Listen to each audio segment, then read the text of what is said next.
Welcome, everybody. It's good to see a nearly full room. We have a couple more ministers on their way, but we are going to get started now. We've got a really full program with a lot of really interesting insights, particularly from ministers of countries that are now really starting to better understand and assess their climate financing needs. Before we get started, I'm delighted to invite Sophie de Koninck, who is the director of the UN Climate Change Finance team here. So please, Sophie, if you'd like to come and make some introductory remarks.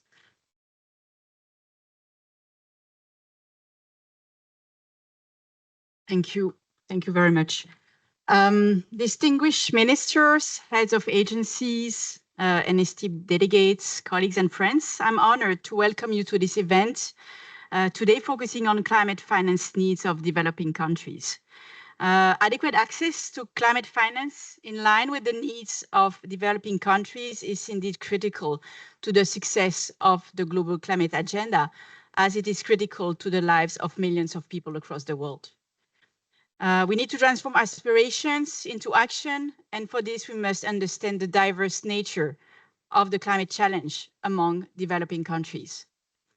Having worked for many years in least developed countries and also with small island developing states and fragile and conflict-affected states, I know well that the challenges they face differ significantly among themselves, but also from those of emerging economies.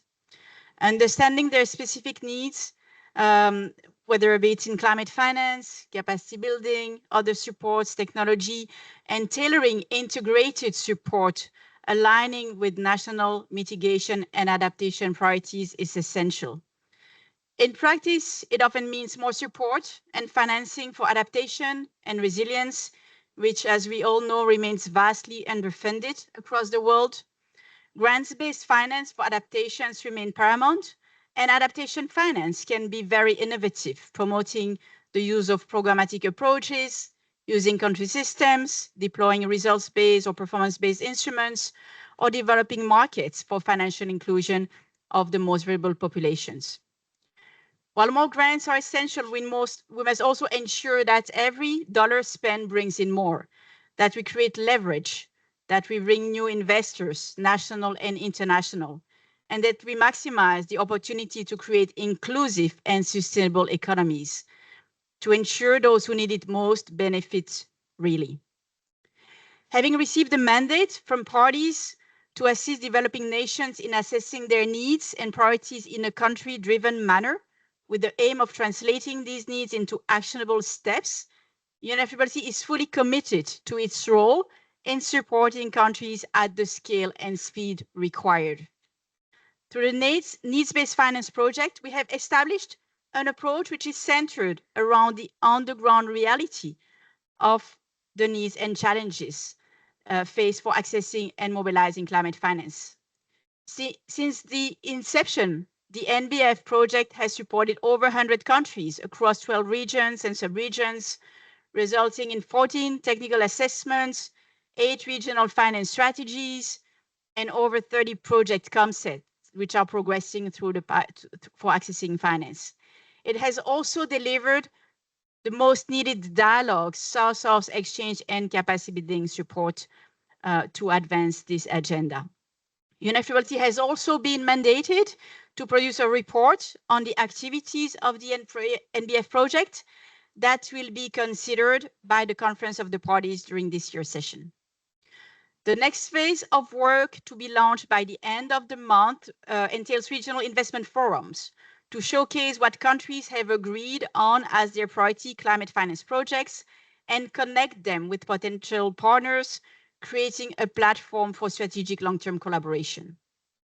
The role of partners, accredited entities, implementing entities, financiers across regions and countries is indeed essential for expanding opportunities for effective finance mobilization, ensuring these efforts really materialize and reach their full potential to achieve our ultimate goal to ambitious adaptation and mitigation outcomes globally for developing countries and for their people, especially the most vulnerable one. We are privileged to have a panel of distinguished ministers gathered here today. I'm looking forward to hearing your perspective and learning about the progress in your countries in identifying the needs, the challenge encountered, and the strategies employed to increase the flows as well as their effective deployment. I'm also keen to hear today from the distinguished representative of key partners, finance providers, multilateral and financial institutions who have joined us today on the work they are doing to support finance mobilization and delivery, and how the organization's approaches indeed meet the needs of climate vulnerable countries. I hope this exchange will shed some light on successful practices, providing valuable insights that can be replicated or scaled up to meet the need for accelerated action. I thank you all here joining us in Baku, and I really wish you a successful event with fruitful exchanges leading to further collaboration and results on the ground. Thank you.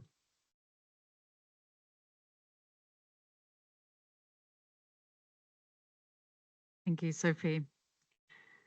So I think I probably don't need to really say here how important the provision of finance, but also technology, technological capacity, and other capacity building really is for countries in delivering and meeting their own goals under the Paris Agreement. And I think, as Sophie highlighted, the Climate Change Secretariat has been extremely busy supporting over 100 developing countries in these 8 strategic areas through this needs-based finance project.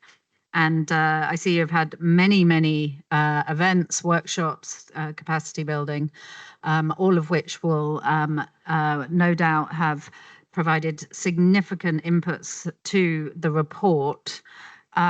I think before we get started, and before I introduce my distinguished panel, I think we do have the report, a QR code for the report, which hopefully can be put up on the screen, and if not immediately, we can get it at the end of the session, but it is also on the website as well. So, but an extremely informative with a lot of very rich information.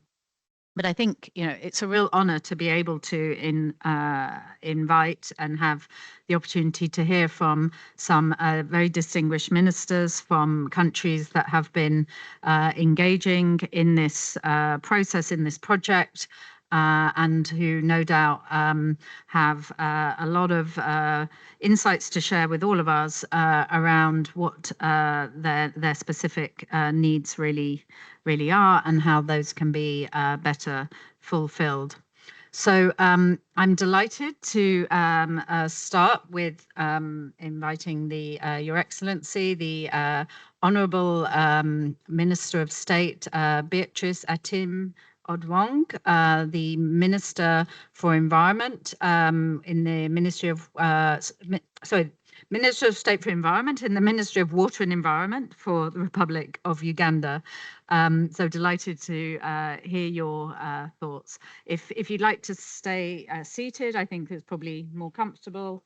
I also wanted to highlight that because we have quite a tight schedule, I'm being assisted by the Secretariat, who's going to be helping with timekeeping. And please, Paula will be showing a yellow card when 3 minutes are up, and then red card when it's 4 minutes. And I just want to say this now, and because I don't want to offend anyone, but we need to really keep to time. So Minister, if you would like to speak from your seat.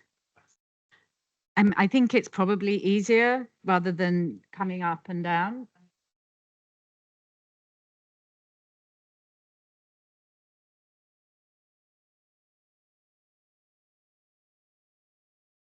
Thank you very much, Madam Moderator. My dear colleague, the ministers who are present, and all the invited guests, protocol observed.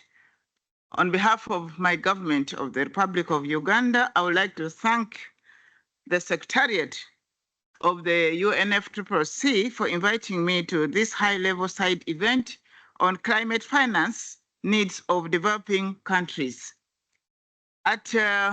Just on the onset, I would like to really also to have this opportunity to appreciate the Secretariat once more of UNFCCC and the East African community for assisting my country, Uganda, for the needs and priorities of the country-driven manner, including our technological and capacity building needs, and in translating climate finance needs into in our actions. We appreciate your assistance. And the climate finance is crucial for developing countries to mitigate and adapt to the climate change impacts. Developing countries' mitigation needs majorly include renewable energy, infrastructure that includes solar, wind, hydro, energy efficiency, improvement, green transportation system, carbon capture and storage technologies, and sustainable land use practices that will include afforestation and reforestation. Adaptation needs include climate resilient infrastructure that includes flood protection, water management, and that will also include the irrigation of our water, harvesting also included. We will also include agricultural adaptation, where we have smart agriculture in my country, disaster risk reduction, and the management and ecosystem-based adaptation, which will include conservation and restoration. The priorities of adaptation and mitigation specify the climate financial resources needed by the developing countries for climate funding. Accordingly, the government of Uganda has defined her climate finance needs and priorities in the country-driven manner. During the process of updating our National Determined Contribution 2022, the updated National Determined Contribution of the country is estimated to a tune of US dollars 28.1 billion by 2030, of which 15% of the cost of climate finance needs to be mobilized domestically and 85% financial resources mobilization from international support, both bilateral and multilateral arrangements. While noting the tremendous effort in the mobilization of climate finance, the current climate finance is valued at approximately US dollar 3,079 billion over the period of from 2018 to 2023, equivalent to only 11% of estimated climate finance needs, revealing a large financial gap for the Ugandan's National Determined Contribution implementation. This puts Uganda, my country, on climate ambition at a crossroads and many other developing countries. To close this financial gap, the government of Uganda has put in place a variety of efforts to scale up the mobilization of climate finance, and this includes, friends, one, the widened engagement with the developed partners, including the international partners or regional platforms, to enhance climate finance mobilization for national priorities, such as engaging with NDC partnership. Through collaboration with NDC partnership, the government of Uganda has developed and implemented the result-based NDC partnership plan 2018 to 2020, mobilized over US dollar 24 plus million from members of the NDC partnership, created a technical assistance facility, developed an NDC in-country facilitators, which we have, developed guidelines for mainstreaming climate action in the financial sector of Uganda, and initiated efforts to green the Bank of Uganda. Friends, engaging with bilateral partners such as the UK's Foreign Commonwealth and Development Office, USAID, GIZ, and the European Union, amongst others, the government of Uganda has established the Climate Finance Unit in the Ministry of Finance, Planning and Economic Development, engaged in the Task Force on Access to Climate Finance, developed a national green taxonomy, and created the Climate Finance Forum, serving as a platform for discussing emerging issues related to climate finance. Engaging with the member states of East Africa, the East African region climate finance director level meetings were met. Thank you, Minister. Thank you so much. We're going to have to thank you very much for your input. Sorry. And I appreciate it's such a difficult job here for myself and Paola to try to ensure everyone has the opportunity to speak. So hopefully the information will go in because it will be of use. Yeah. Even if we don't conclude it, the information needs to be on record. Exactly. Well, I was going to actually say maybe if the Secretariat can read the written statements, they can maybe be put somewhere on part of the website. So we have anything that wasn't actually presented here today. So thank you. And I do apologize again, Minister. So now I'm delighted we have Her Excellency, Ms. Susanna Mohammed, Minister of Environment, Sustainable Development of Colombia. And I'm sure for most people will be aware, the recent president of COP16 in Cali. So extremely pleased that you could join us because obviously you are and have been particularly recently a driving force for climate action as well as obviously nature action in the region. And having had opportunity to work in Latin America and the Caribbean when I was former chief of climate, the Inter-American Development Bank. I work very closely with the government of Colombia on their climate agenda. And so I know you have also developed a lot of thinking over the years, particularly around climate finance, and have always been a driving force in the conversations here as well in the UN system. So I think we're really looking forward to hearing more from your experience in accessing and mobilizing climate funds.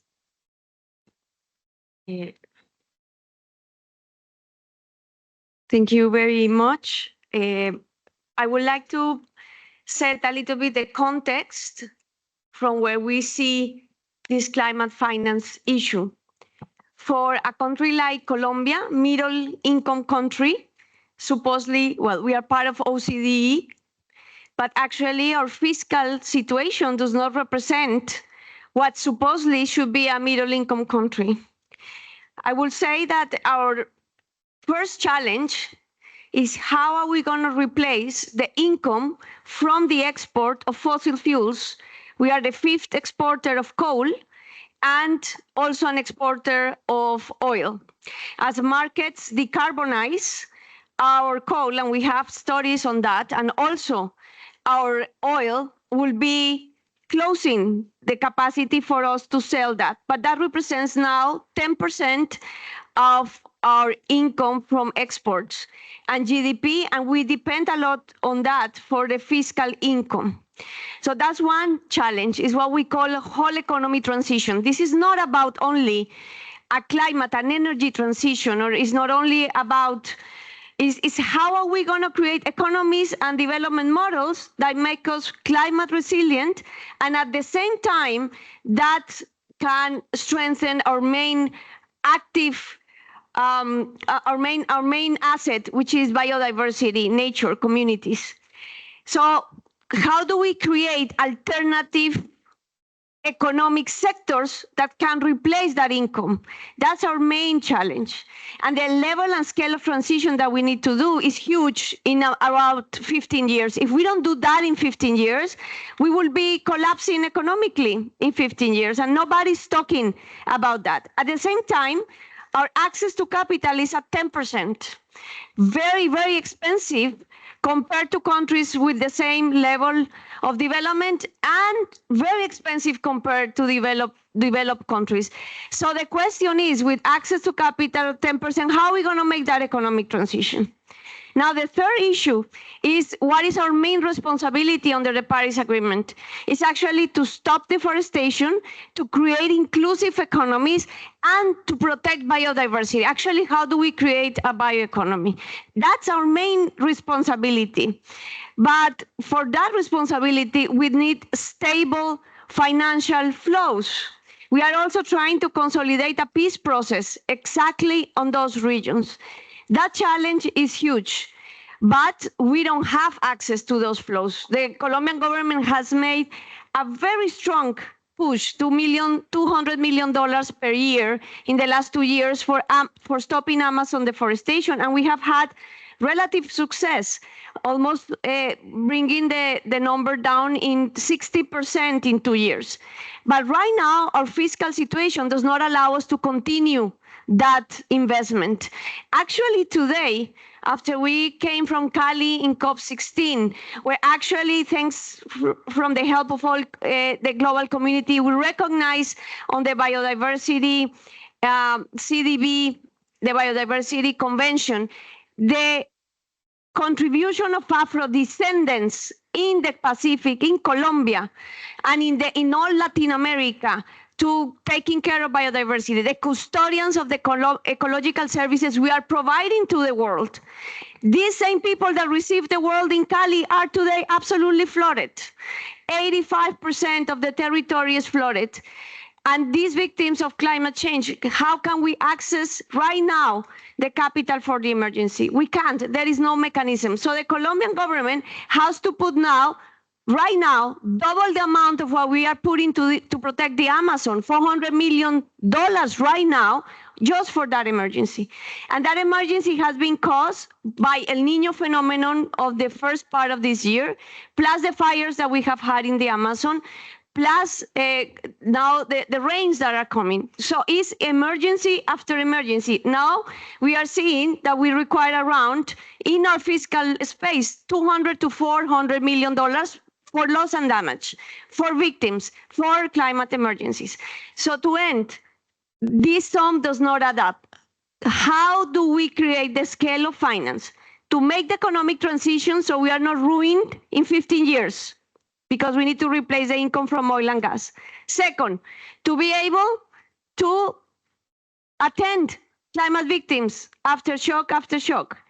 And third, to actually be able to protect the forest and include people in this new economy. This is the scale of finance and the access that we need. And that's why we're trying to develop a plan for that. But we don't find still the multilateral support for the scale of the challenge. Thank you. Thank you, Minister. And I'm very sorry for obviously the latest climate catastrophe disaster in your country. But I think thank you for sharing really important points, that this really is a whole of economy challenge. It also requires both access, but critically affordability of finance and capital. And then stability, particularly when thinking about the challenges around communities, the just transition, but also going back to your last points, the real huge cost of life, but to the economy as well, of climate events. So thank you for sharing. I'm now going to turn over to His Excellency, Your Excellency, Mr. Ali Sharif, Special Envoy of Climate to the Maldives, because I know you need to leave early. So thank you for joining us despite your challenging agenda. So could you, I know you're here obviously representing your government, but also have been leading the needs-based finance project in the for the Indian Ocean Islands state. So also taking a regional cooperation approach. So it would be wonderful if you could share some of the lessons that you have been gaining through this regional cooperation, as well as your national international challenges and agenda. Yes. First of all, thank you, and thank you, UNFCCC, for inviting me to this panel and getting this needs-based financing project to be rolling. And Maldives is glad to be leading that initiative within the region. So, like you said, let me share some of the insights that we had from the project that currently is going on. Okay, Maldives took the leadership and the steeringship of that because within the Indian Ocean, as you may know, we've got Maldives, Seychelles, Mauritius, very few countries of the SIDS.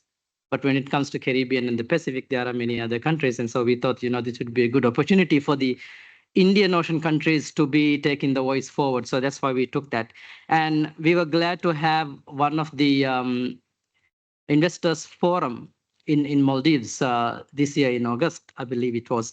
And you see, one of the experiences we came from the workshop was we actually invited the private sector to that as well. So what we came to know from that was, likewise, the minister from Colombia highlighted access to the capital was one of the major issues.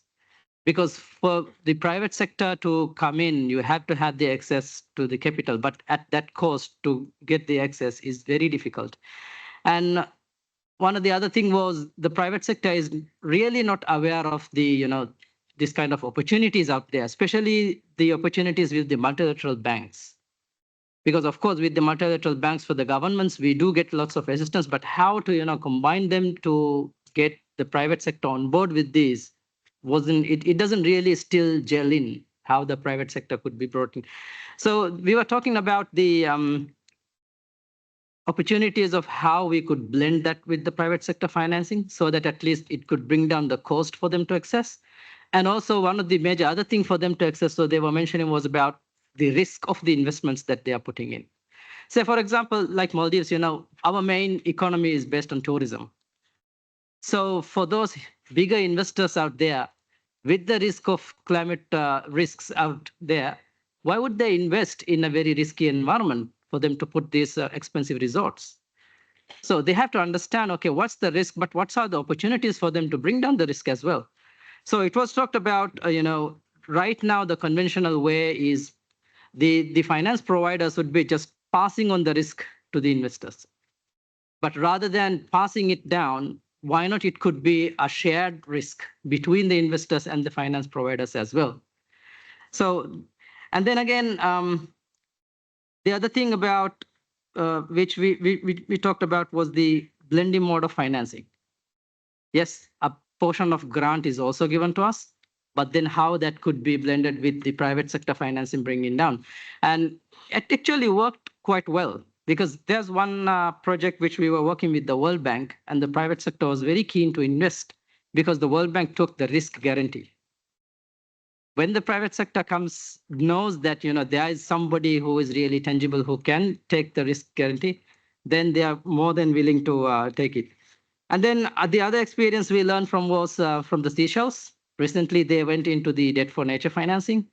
And it was a really good experience to share from them, to learn from them what's the experience and how we could do it.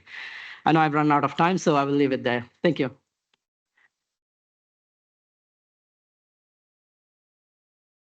Thank you very much, Your Excellency. And I think a lot of what you're saying actually very much resonates with a lot of work I'm doing in my current role, thinking about risk, climate risk, the role of public and private. And I'm delighted we're going to have some responses from finance practitioners who I'm sure are also thinking about these issues very closely. So I think I understand the Minister, the Honourable Minister for St Kitts and Nevis, Dr. Joel Clark, Minister for Sustainable Development, Environment, Climate Action and Constituency Empowerment. I'm going to ask you to speak. I understand you also need to leave shortly. Thank you. Thank you so much.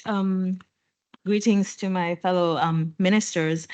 This topic is so critical for small island developing states like St. Kitts and Nevis, and in particular for Caribbean SIDS. So I'm going to use this opportunity to provide that framing for how we respond to the climate crisis and the lack of climate finance.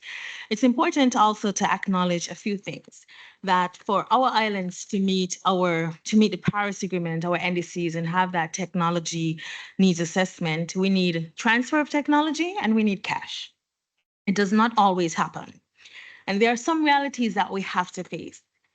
For us, climate finance and adaptation finance responds to very granular issues that affect people in our islands: infrastructure, roads, housing, our grid, making all of these climate resilient. Importantly, climate finance for us cannot be in the form of debt, or will perpetually be in a state of crisis, economic crisis. The data as it relates to SIDS and our access to climate finance is also alarming for me, and I hope for you. In 2023, SIDS received just 1.4 billion of GCF finance. CARICOM SIDS received, we are just 3.98% of the GCF portfolio. SIDS receives 0.2% of global climate finance. And if we are going to meet our NDCs, our NAPs, we need about $12 billion annually, which represents only 1.2% of global finance. But this basic floor is not met. If we're going to access climate finance, we can no longer access it in the form of debt. And we, in 2022 and 2023, received climate finance in the form of 44% debt. Where is the fiscal space for us to respond when climate finance is provided as debt? We remain in a cycle, a perpetual cycle of debt, response, debt, response. For St. Kitts and Nevis, finding innovative ways to protect our population, social protection, environmental protection, and climate response. It's difficult to do as a country, but regionally, we have and we are members of what we call the Caribbean Catastrophe Risk Insurance Facility, CRIF. And this is very innovative because as members, it's a regional insurance mechanism. It provides parametric insurance against natural disasters. It enables quick payouts following events. So for example, for Hurricane Beryl, Grenada was able to access 44 million in grant. Importantly, as we continue to advocate for debt for climate swaps, we are making it very, very clear that we have to support the financial systems such as explained in the Bridgetown agenda, which allows us to pause debt payment, respond to a climate crisis, and then continue developing our countries. We also, so we believe finally that if Caribbean islands, if small island developing states are going to be able to survive this climate crisis and exist in 2030 and 2050, then we really have to seriously look at how we provide climate assistance and climate finance to our countries. Thank you.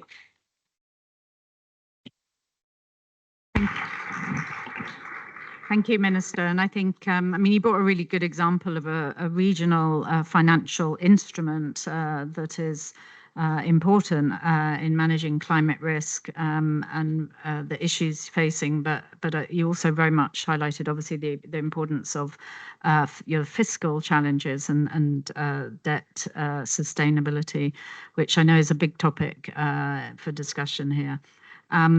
I now I'm going to invite the Minister for Finance, Your Excellency, Mr. Teofilusi. I hope I pronounced that okay. Teolufisi Tweti, Minister of Finance for Tonga. Thank you. Thank you for the opportunity to join this high-level side event on climate finance needs. Tonga is one of those small island developing states that are vulnerable to in the front line of climate change. The government of Tonga, in its budget policies for the fiscal year 2025, has committed to addressing vulnerabilities through strategic investments in climate resilience and sustainable development. The impacts of climate change is not just environmental, they are also economic, social, and cultural. In Tonga, we have witnessed firsthand of many disasters, and our economy, which heavily relies on agriculture, fisheries, and tourism, is at risk. Our budget policies outline our government's commitment to mobilizing resources for climate adaptation and mitigation, recognizing that without adequate funding, our development goals will remain unattainable. Climate finance is more than just a line item in our budget. It is a lifeline for our people, and it is essential for building resilience, protecting our ecosystems, ensuring that future generations inherit a sustainable and thriving Tonga. However, as we all may be aware, that accessing climate finance remains a significant barrier. We must work collaboratively to create pathways that enable countries like Tonga to secure the necessary funding to implement our nationally determined contributions and national adaptation plans. I just want to focus on three key objectives, which are critical for Tonga and also other developing nations. First, enhancing access to climate finance, as has been raised. The Tonga government budget policies underscore our dedication to securing diverse funding sources, such as international climate funds, bilateral partnerships, and innovative financing mechanisms. Despite the challenges posed by the complex climate finance landscape, it is crucial to advocate for simplified access procedures and a greater transparency in fund allocation. Our second objective is the development of tailored financial solutions, which is critical to addressing the unique challenges faced by countries like ours. Through projects such as the needs-based finance project, developing countries are crafting financial strategies that align with their national priorities, such as those highlighted in our budget policies. Our approach emphasizes innovative financing mechanisms designed to meet the specific needs of communities most impacted by climate change. We reject the one-size-fits-all model, focusing instead on solutions that reflect our local realities. By exploring blended finance options which match public and private funding, we aim to maximize impact. Third, enhancing private sector engagement in climate finance is a critical objective. Our budget policies underscore the vital role of private entities in driving investment towards climate solutions. By fostering partnerships and creating an enabling environment, we aim to leverage additional resources and expertise, thus propelling sustainable development in Tonga. We are actively developing initiatives for private investment in renewable energy, sustainable agriculture, and ecotourism, which will not only diversify our economy, but also contribute significantly to global climate change mitigation efforts. Thank you. Thank you very much. Thank you. And I think, your 3 points, accessibility, solutions and strategies for national finance strategies, but there's definitely no one size fits all. And obviously the importance also of particularly mobilizing, engaging private sector. So thank you, Minister. I'm now going to turn to Your Excellency, the Minister for Environment, Fisheries and Sustainable Development of Chad. Your Excellency, Mr. Hassan Bakit Jamous, delighted to invite you. I think the Minister will speak in French. So hopefully the native French speakers will be able to understand, or non-native necessarily, but those that understand French. But apologies, we don't have translation here today. So thank you, Minister. Thank you, Madame. Merci beaucoup. Je ne peux pas parler en anglais parce que je ne maîtrise pas l'anglais. Je voudrais avant tout propos remercier le Secretariat de la Convention cadre des Nations Unies pour l'opportunité qu'il nous accorde pour nous exprimer par rapport à la situation des financements climatiques pour résoudre la question de la résilience pour faire face aux différents défis. Comme vous le savez, la vulnérabilité du cadre aux impacts climatiques et à l'instabilité régionale nous a conduit à adopter une approche un peu holistique du financement climatique, basée sur une évaluation réaliste de nos besoins et une vision claire de notre résilience future.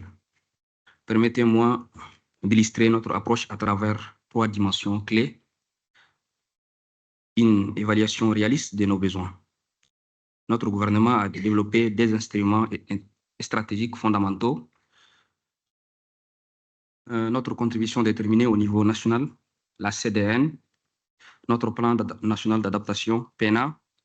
Cependant, l'année 2024 a dramatiquement démontré que nos évaluations initiales étaient largement sous-estimées. Nous avons fait face à des catastrophes sans précédent. Entre autres, 117 de nos 125 départements ont été touchés par les inondations, chose déplorable.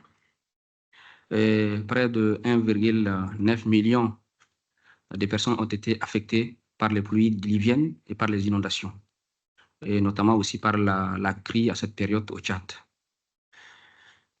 432 000 hectares de terres agricoles ont été détruites. Plus de 600 vies humaines ont été perdues. Face à ces catastrophes, notre gouvernement a dû mobiliser plus de 500 milliards de dollars uniquement pour les interventions d'urgence, un montant qui équivaut à l'estimation initiale totale de notre plan national d'adaptation. Une approche intégrée du financement. Cette réalité nous a conduit à repenser fondamentalement notre approche du financement climatique. Nous avons développer des stratégies de mobilisation des ressources qui intègrent des dimensions climatiques et sécuritaires, notamment un plan de financement et un plan de partenariat de la contribution déterminée au niveau national. Et une mise en place de mécanismes de coordination pour optimiser l'utilisation des ressources qui sont disponibles. En 3e point, un focus sur la résilience communautaire. Là, nous avons le renforcement du système d'alerte précoce, la protection des moyens de subsistance, la restauration des écosystèmes. Cependant, nous faisons face à des défis considérables qui nécessitent un soutien international renforcé. Un déficit de financement croissant, nos besoins actuels dépassent largement les estimations initiales. Les seules dépenses d'urgence climatique épuisent nos ressources disponibles. En 2, des impacts qui s'accélèrent. Nos besoins actuels dépassent largement la multiplication des événements climatiques extrêmes, l'augmentation des coûts, des pertes et des préjudices. Et puis, un besoin urgent de mesures d'adaptation transformationnelles. Face à ces défis, nous appelons à une réforme du financement climatique qui reconnaît les besoins réels des pays vulnérables, intègre aussi les pertes et préjudices dans le calcul, considère les besoins du développement résilient, un soutien aux nouveaux objectifs collectifs quantifiés du financement d'au moins 1 300 milliards de dollars par an. Là, nous rejoignons la position du groupe Afrique qui défend cette position de façon ferme. Parce qu'on considère qu'en deçà de ça, nos besoins ne peuvent pas être résolus. Thank you, Minister. Le Tchad est déterminé à renforcer sans Apologies, we'll be able to put your statement on the website, but we need, because we have more speakers and we don't have the room for very long. So we have to stop there, but we can take your statement and upload it. Okay, thank you. Thank you very much.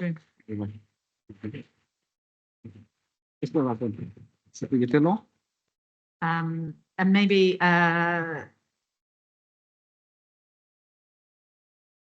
I'll explain. Maybe you could explain and take the statement. So we now have the Minister, Your Excellency, Josephine Napuan Cosmos, is the Minister for Environment and Forestry of South Sudan. So thank you. We know you're facing very significant climate vulnerability, but also political instability, which is obviously the challenges for resilience is clearly going to be a significant part of your needs here in the context of this climate finance discussion. So thank you, Minister.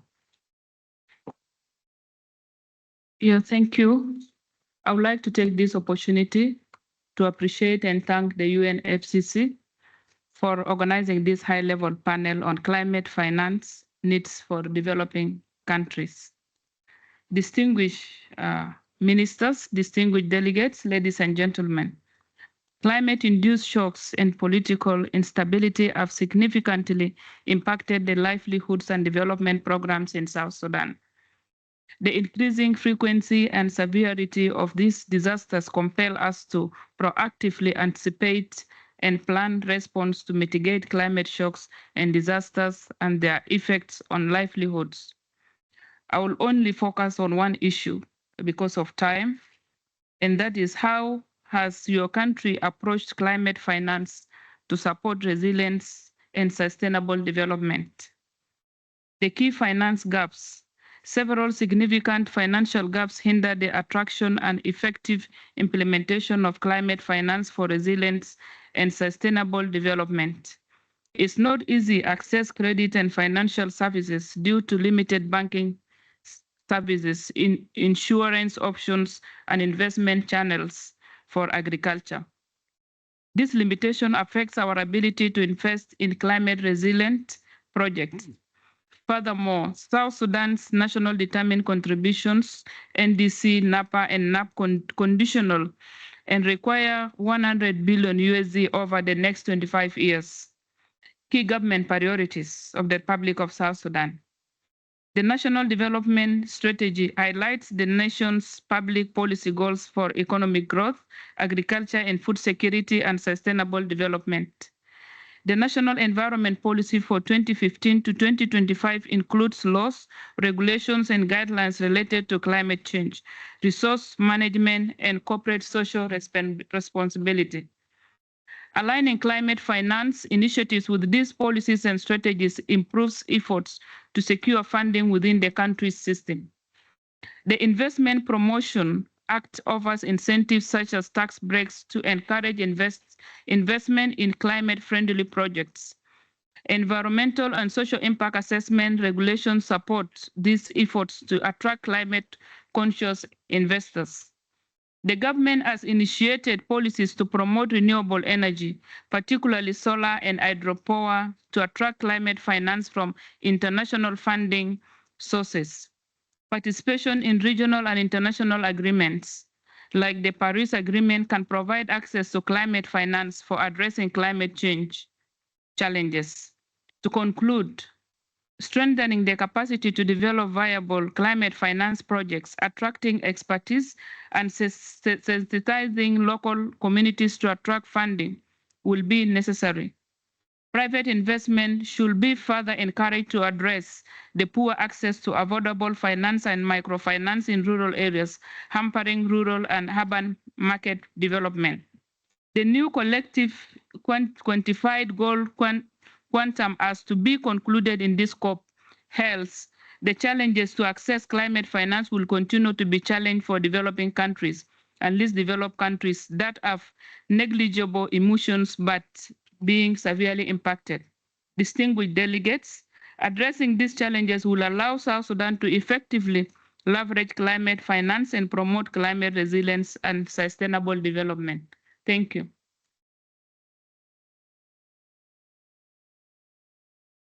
Thank you, Minister. And I think you highlight some really important points, particularly the need for the capacity, the expertise, to ensure particularly the finance reaches the community level to benefit and sustainable development of communities. So thank you very much for sharing that with us.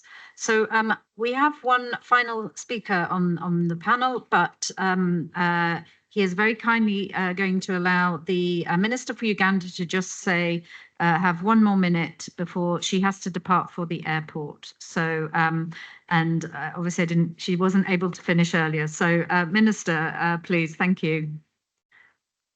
Thank you for the golden opportunity once more, friends. Financial instruments like the grants, concessional loans, green bonds, impact investment, and carbon markets are crucial for supporting developed countries' financing needs in climate initiatives as provided for in their specific national determined contribution, the NAPs, the smart agriculture and energy strategies, and so on. However, friends, it should be taken note of that in order to bring the private sector on board, the investment of the private sector needs a clear and concise legal regime. That is an assignment I want to put across. They need a clear and concise legal regime for them to be able to invest in our various countries. We need to make these needs for financing be based on bankable projects on a business-like models in order to attract the private sector to come and invest in our countries. And we need a fair and equitable costing of our carbon trade. The only thing developing countries are left with, which can critically offset our financial needs, is to make sure that we have our finance coming from the carbon credit. It is the only regime. I appreciated my sister when he talked about what we have as oil, which is now being phased out. But we need a fair and just transition. We cannot just bury what God has given us because we have to go for smart technologies which are not applicable in our developing countries. So friends, especially developing countries, go back and do the homework. Put in place the legal regime. Make sure that the carbon trade is attracting fair costing that will offset our finances. Thank you. Thank you, Minister. Thank you. And you leave, I think, with a call to action as you leave us for the airport. So thank you very much. Yeah, thank you. And now our final speaker on the panel is Professor Coadio, apologies, I'm not sure I've pronounced correctly, Georges, who is the technical advisor to the Minister for Environment, Sustainable Development and Ecological Transition of Côte d'Ivoire. So thank you, Professor, and particularly for sharing some of your time with the Minister. Okay, thank you, Sophie, for giving me the floor. It is an important issue for developing countries to finance their climate action. My minister first congratulate the organizer of this panel, and it gives me the opportunity to deliver his message in 4 points. The first is to refer to our National Climate Development Report supported by World Bank. In this report, there is 2 messages. The first is that if you do anything, Côte d'Ivoire will be affected about 1,053,000 populations, and our GDP will decrease in 13% by 2050. And we know that in our countries, the local population were very affected by the impact of climate change. In this report, about 80% of Ivorian business are already experiencing the effects of climate change on their revenue, on the costs, and of the investment. According to that, when you look at our ENDC, you need about 22 billion US dollar to face to climate adaptation. And this amount is very high when we consider our budget. And for that, we need innovation in our mind. We need to change our manner to manage finance. All the methodology is not adapted for the new world concerning Africa. When you want to get money, finance money for Africa, we need to develop a good project before come to obtain finance. And for that, we develop about 300 projects now to have a good portfolio and to talk to have money. And now we have about 54 projects with bankable. And we need all the investors in the world to come in Côte d'Ivoire. You have a good security, you have a good business of affairs, and come to help us to work together in order to enhance our level of climate financial. It is our big solution to fight against adaptation. And what we need also is the collaboration of all the partners. Now we have a visibility. Okay, we are finished. My last word is about the arrangement and procedures concerning credit carbon. My neighbor minister told about that. It is a good challenge for Africa to invest in credit carbon. And for that, you have a good arrangement put in place in Côte d'Ivoire. Come and together we'll build a new challenge, a new experience for Africa. Thank you very much. Thank you, Professor. Thank you. Great to have your insights on behalf of your minister. So I think I'd like to thank all the distinguished panel for sharing the insights of their assessments around their own needs, financing needs in the context of this project. And of course, they've highlighted some really important issues, including as relates to some of the discussions happening around the new goal that is being also discussed and negotiated here. So thank you again. We're extremely lucky to have benefited from your time on this panel, but we're also very lucky and honored to be able to hear from some practitioners, from those who are also representing financial, particularly development finance, but other organizations that are involved in helping provide climate finance through different measures, mechanisms, and climate funds. So I'm delighted that you're able to join us. I think we were going to ask each of you to stand when you speak, rather than to come up and sit on here, if that's okay.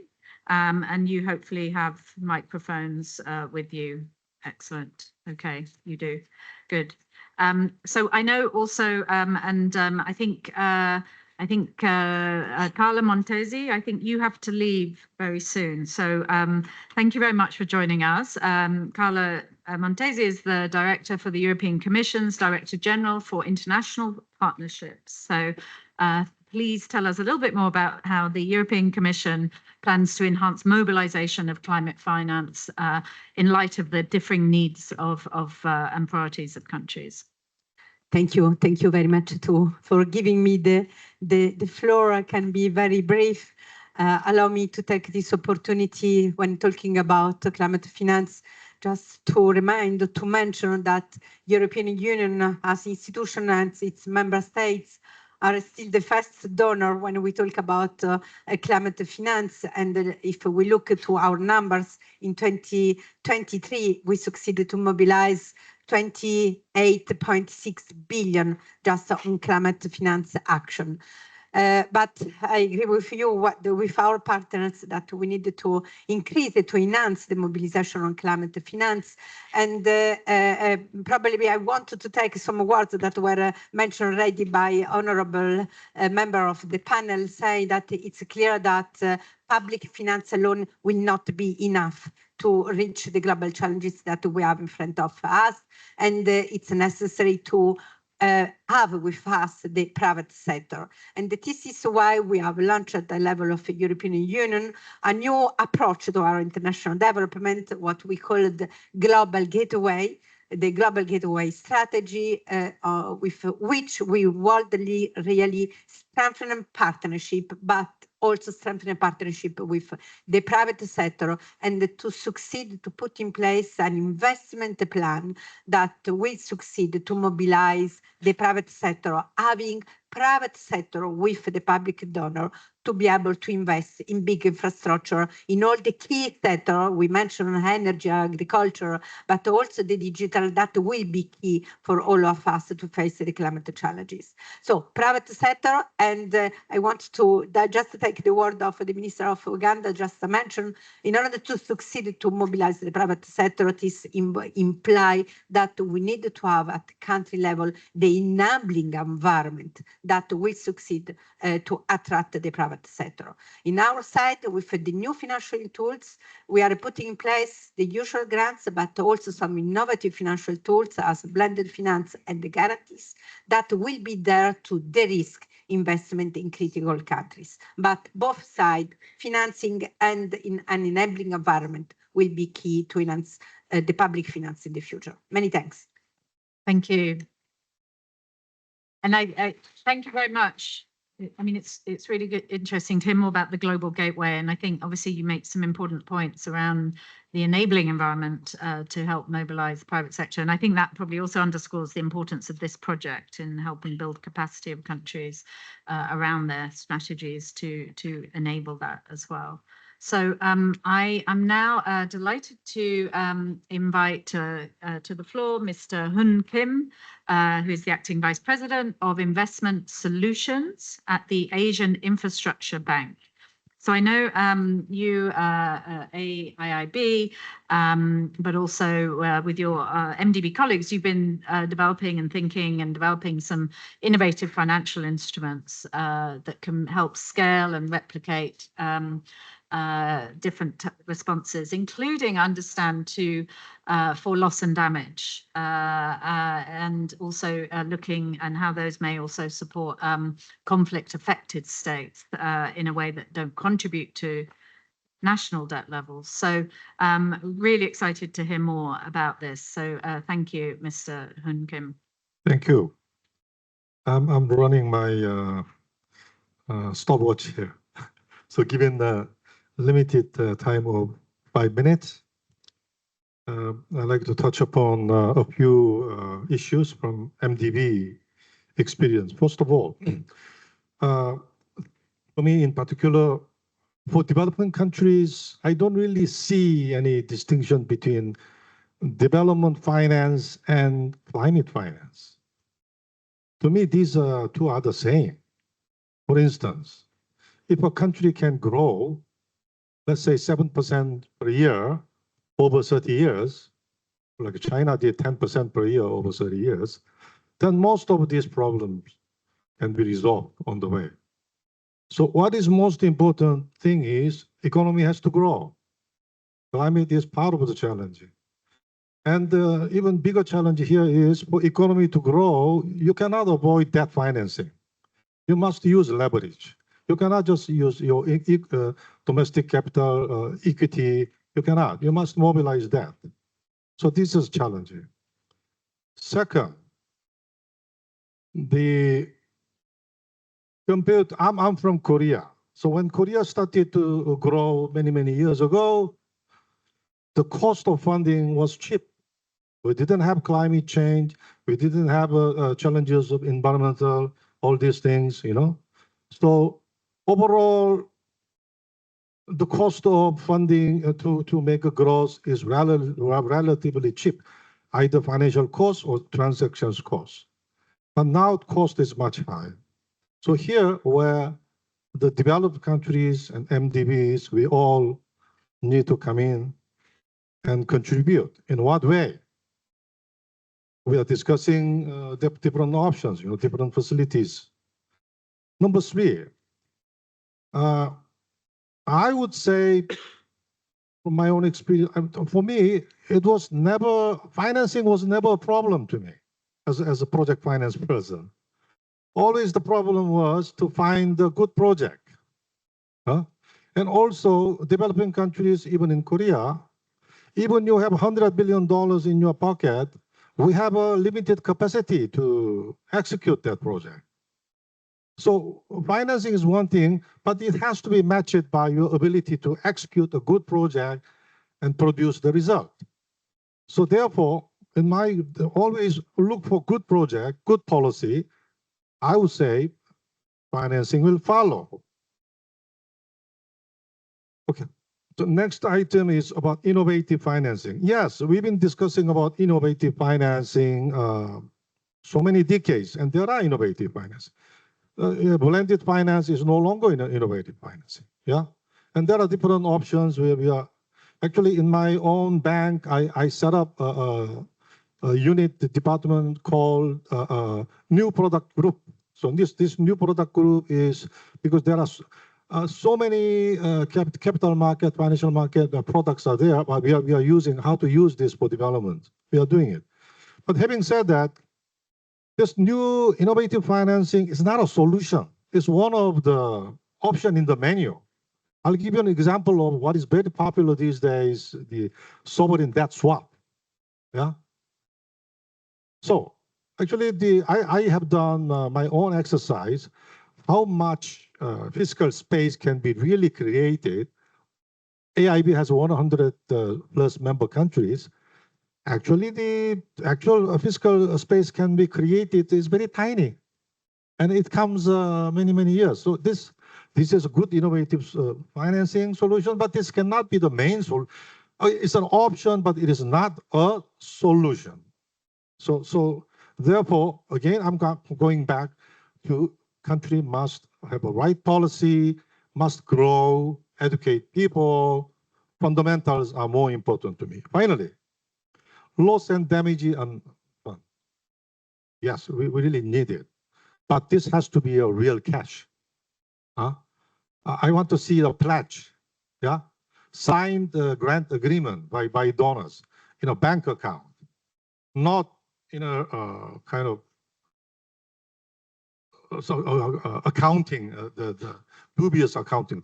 So once that kind of money is committed by countries, then MDBs, we can work with you how best design and leverage this money for the maximum outcome. Thank you. Thank you. And it's interesting. I mean, this issue of these innovative instruments, I mean, I know, and I'm delighted to invite Maya Hennickers to speak, because Maya and I both worked at the Inter-American Development Bank previously, and I know they've been doing a lot of innovation around these instruments, particularly that can be valuable in a loss and damage context, may not originally have been designed in that regard. But you're not going to talk specifically about the IDB, you're here to talk about EBRD in particular, but also how the MDBs are really addressing risk, how you're considering risk and incentives to help increase private sector investment in climate finance projects. Yes, thank you so much, Emily. And now I'm going to speak from the EBRD perspective. European Bank for Reconstruction and Development. We're also part of the ecosystem of the MDBs. So, and try not to repeat too much what my two previous speakers have already mentioned. EBRD is a very private sector focused development bank. between 70 and 80% of our annual new funding is destined to the private sector.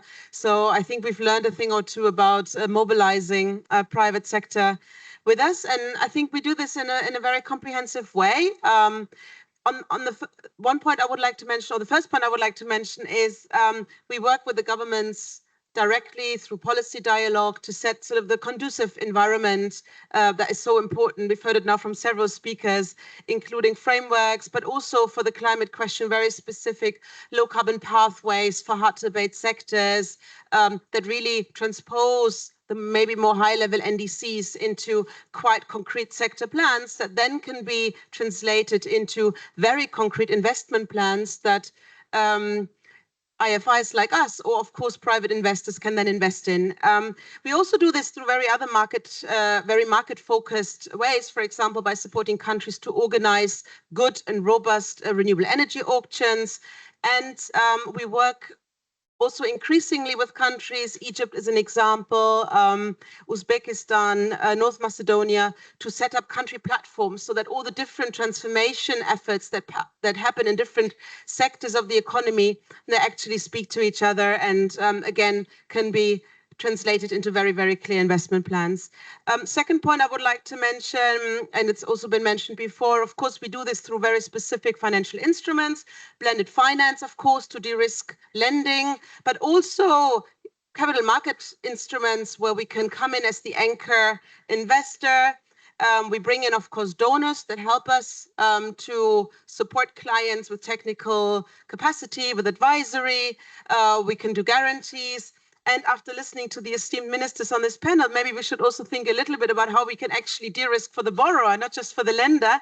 And in this regard, we've introduced this year climate resilient debt clauses for our infrastructure investments, which I think is a very important little extra to a larger investment, but that can, in a moment of crisis and disaster, can hopefully make all the difference. And then maybe lastly, a third point, of course, by collaborating with an MDB or an IFI, a bilateral or a multilateral development bank, I think we bring in very often private investors just because we're there, because they know we bring very robust frameworks, whether that's environmental and social safeguard frameworks, whether that's corporate governance, whether that's sound banking principles. They know that we bring this in. We kind of some sort of stamp of approval very often for private sector lenders. And then together that creates sort of a good ecosystem where, you know, there's trust in an investment, even in emerging or even developing contexts where maybe a private company or a private investor would not so easily step into if it weren't for this flanking throughout the ecosystem. Thank you.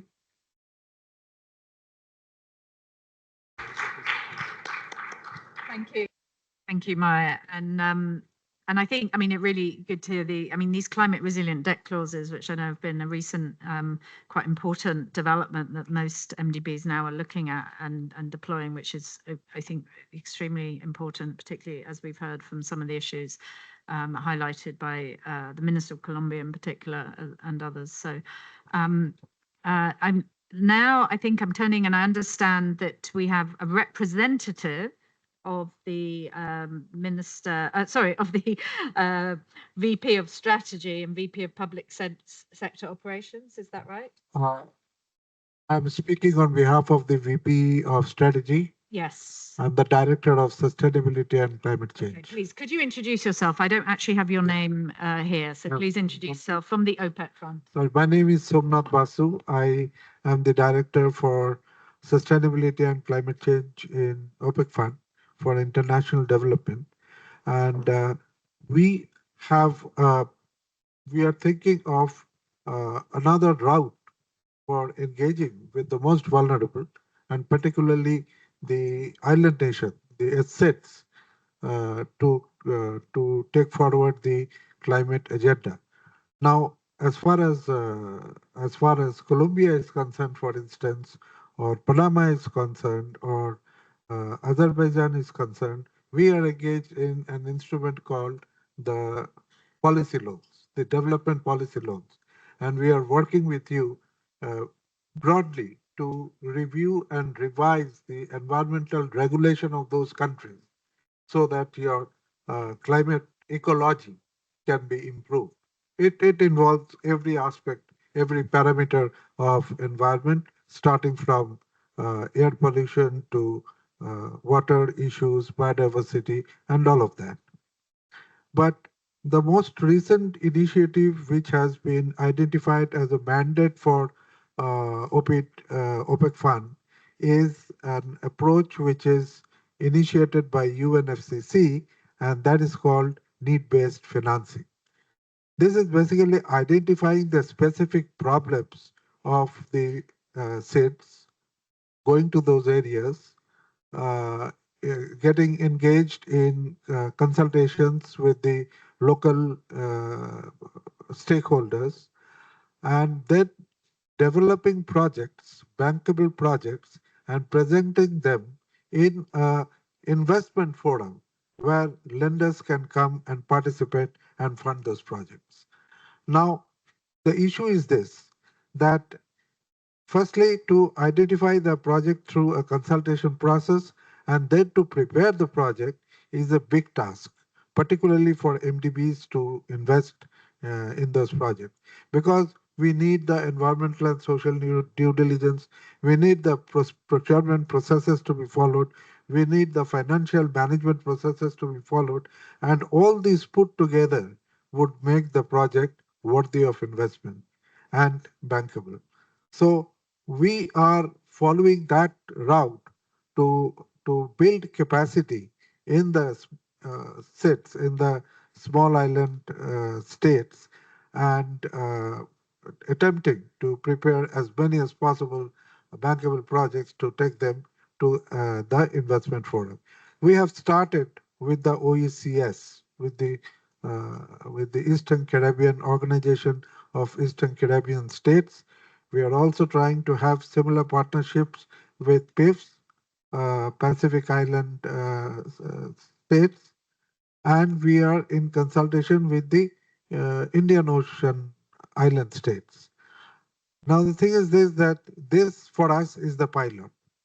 Ultimately, in OPEC Fund, we are opening a facility wherein any small island association can access grant money for the purpose of internal capacity building and project development, which can then be taken to an investment forum for MDBs to come and finance. So this is our initiative at this point of time. We are looking forward basically to get all the small island associations together and to have a harmonized message of what we are how we are trying to do this capacity building. It starts with local consultations, ministerial level consultation, of course, and then once the concerns are identified, the projects are to be prepared. We will help to hire expert consultants who can prepare the project, to structure the deal, and structure the deal along with supplementary requirements of MDBs: environment, social, procurement, financial management, development effectiveness. And when all this is, totally prepared, take them to the investment forum. So I will pause there. Thank you very much. This is the initiative, and we welcome all SITS association to come to us. No, that's great. I mean, I think it's really great to hear. Clearly, this is very specifically come out of this needs-based finance project that and the work that's been underway across the small island developing states. So it's really great to see something very specific coming here to meet the needs. So we have just 10 minutes maximum time for questions from the floor. There is a roving mic, so please, if you do have a question or a comment, if you've been involved in this project, you'd like to bring some of your insights as well, please do raise your hand and you can receive the microphone. You've been very patient. Oh, there is one. Yeah. Okay, great. Any other hands? So we'll just, please raise your hand now. And if not, we will just take this one question. Please go ahead. My question is for Minister Muhammad of Colombia. So you mentioned the need for Colombia to transition away from oil and onto this sort of green growth and growth that doesn't compromise, the natural benefits that Colombia provides. I'm just curious, in your vision, what would that growth look like? How would you be able to achieve that? And who are you? Do you want to just introduce yourself? Yes, I'm Aiden. I'm a student at Emory University Observer. Okay, excellent. Thank you. So, Minister, if you're happy, and we have one more question following. Thank you for the question. We have an investment plan for the climate transition of the country that includes how do we create a sector on energy, renewable energy, that can be export not only for our consumption internally, but also an export energy sector from renewables. So that's the first sector we would like to empower to change their income that we have from oil and coal. The second one will be reindustrialization in that process. So that means not exporting the raw materials, the minerals, because we are rich in the minerals for the transition, but we don't want to just export, deplete our nature or biodiversity, and then import the technology. But how we reindustrialize in that cycle using the minerals for that energy export sector. Second, nature-based tourism of high quality, and that helps with communities to restore and sustain biodiversity, which is one of our most important assets. And third, agriculture, where we want low carbon, industrialized products, but also in a very sustainable way, low carbon and biodiversity based agriculture. And from there, we like to develop a bioeconomy, which means how do we use our biodiversity and aggregate value to the biodiversity to create products also for the reindustrialization process. So we do have analyze the sectors, we have the portfolio of investment in the process, but what we don't have is the access to capital. And I understand the NDBs and the financial sector. You come with rightly so with the idea, of course, that we need to grow. And if we grow, we can pay our debts. And if we can pay our debts, we can create sustainability. But right now, you have to consider that we are out of COVID, that countries are highly indebted, that also we are having climate shocks that are taking out from our current situation. That is not business as usual. And as climate becomes worse, these plans that we're putting in place are more difficult if we play the financial rules of the game as if nothing is happening. So really our call here is that we need to change, we need to adapt the rules of the financial system to the situation. We are depending right now what's going to happen in the US with the interest rates as a new government comes, and that the inflation we have lived with in the last 3 years for food security, for export, it has depleted the capacity of countries. Even I'm talking from a middle income country that right now is in a fiscal crisis, that if we're trying to survive, like honestly, like we could close 5 to 6 ministries next year.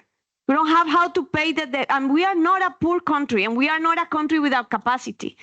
So what we are calling is that we need to adapt the financial rules to the situation so that we can create another cycle of growth based on climate, but we cannot continue applying the same rules and thinking that we're going to overcome what the last 4 years have left us with. And I'm really scared that we will have together a climate crisis coming worse and a debt financial crisis coming worst. I mean, you have more the numbers that we do. Yeah, and we have almost 18 countries that have fallen into default in the last years. 224% increased in debt in least developed countries, according to their national income. The same for middle income countries, 108% in Latin American countries increase in debt compared to their national gross income. So it's not sustainable, but we continue playing. When we say we're going to start doing the transition to not depend on fossil fuels, which is risky in 30 years, 20 years, the risk agencies say, how are you going to pay your debt? And I say, well, I cannot access the capital to make this new cycle of growth at a fair rate, and at the same time, I cannot get more debt. I'm highly indebted right now. So are we going to continue playing the same game and thinking that something is going to change? I think we're going to go deeper into crisis, and probably this is the call to shift the game. Otherwise, we cannot play with the same rules with the current situation towards a more sustainable future. Thank you.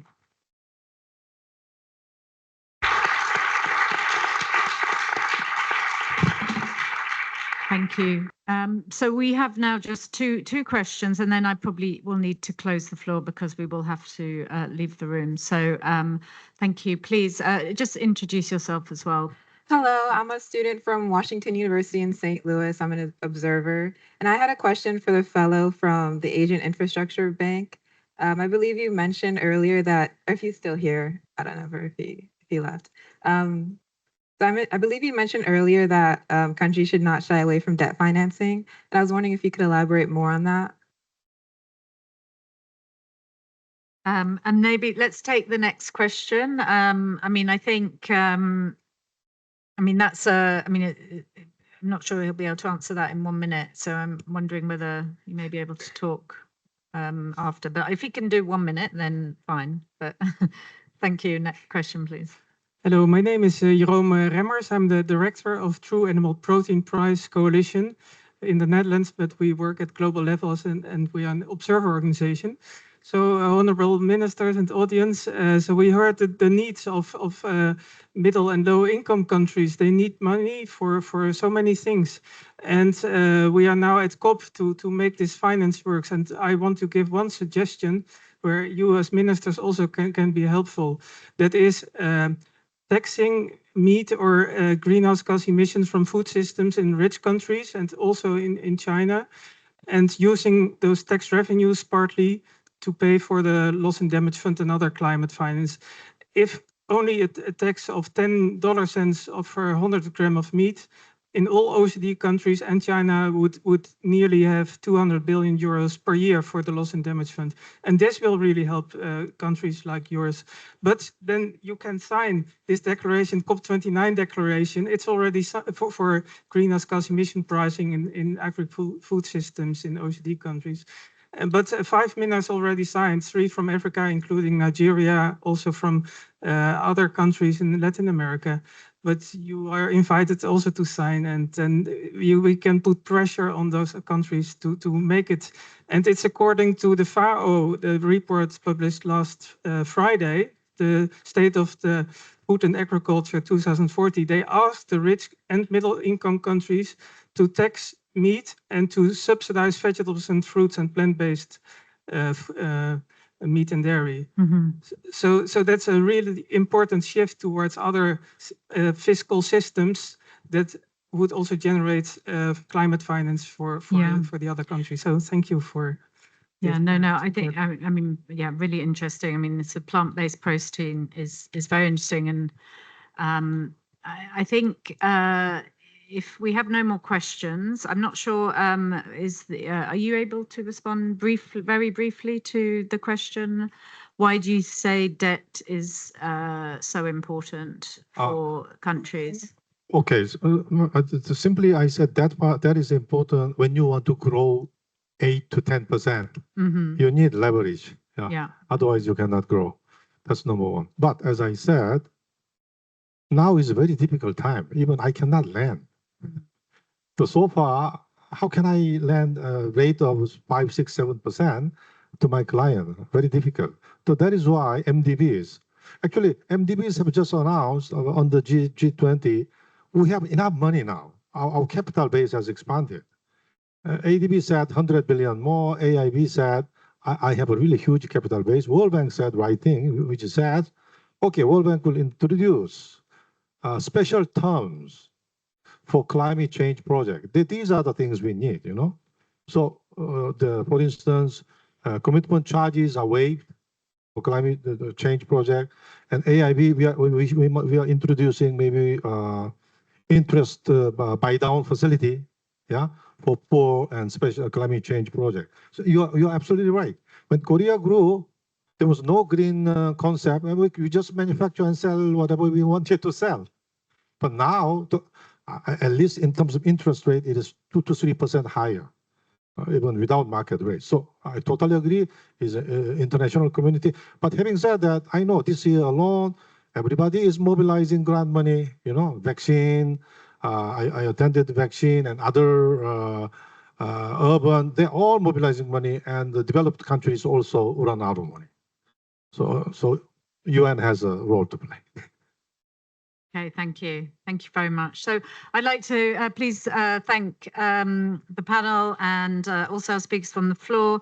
I huge thanks from me, and I just want to just very briefly summarize. I think we've heard some incredibly important insights from countries on their needs and then the needs that are for finance, clearly, but also capacity and technology and the need for effective technology transfer. And I think in this discussion around finance, clearly there is a need to focus on access. Particularly, we heard some really specific examples, particularly for the small island developing states, but also critically the affordability, the cost of capital that is particularly high and potentially gets it becomes even higher when thinking about further fiscal challenges.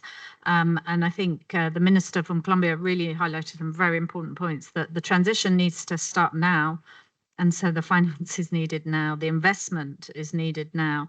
How do we get that investment in place to enable transition and the just transition, as you said, but also at the same time recognizing that climate impacts are also having devastating effects and very severe effects on fiscal positions and economies and communities, of course. So we did hear there is a lot of innovation, particularly coming from, we heard from some MDBs, from the European Commission, also the OPEC fund, that are also thinking about how to use catalytic finance, concessional, to really help mobilize the private sector in particular. So I'd like to just thank everyone for joining as well, because I think this is a really important discussion that can hopefully also feed into the wider discussions ongoing here around a new climate finance goal. So thank you.